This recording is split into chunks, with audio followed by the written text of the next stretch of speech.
2018లో శాసనసభ ఎన్నికల మొదటి సభలో నేను ఇక్కడికే వచ్చి ప్రసంగించడం జరిగింది.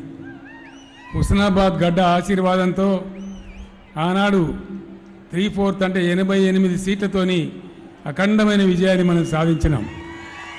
ఈసారి కూడా పెద్దలందరూ చెప్పినారు, మళ్ళీ మీరు హుస్నాబాద్ నుంచే జైత్రయాత్ర ప్రారంభించాలి. హుస్నాబాద్ గెలిపే రేపు 95 నుంచి 105 సీట్ల మధ్య బీఆర్ఎస్ గెలవడానికి నాంది కావాలని ఈ సభలో, ఈ తొలి బహిరంగ సభలో నేను మీ ఆశీర్వాదం కోరడానికి వచ్చినాను. ఎట్లయితే కేసీఆర్ హుస్నాబాద్ నుంచి మొదలుపెట్టిన అన్నాడో, నేను వికారాబాద్ గడ్డ మీద నుంచే ఇవాళ కాంగ్రెస్ పార్టీ ప్రచారాన్ని మొదలుపెట్టిన. మరి ఆయనకు హుస్నాబాద్ కలిసి వస్తుంది అన్నాడు. నేను అంటున్నా, నాకు వికారాబాద్ కలిసి వస్తుందని.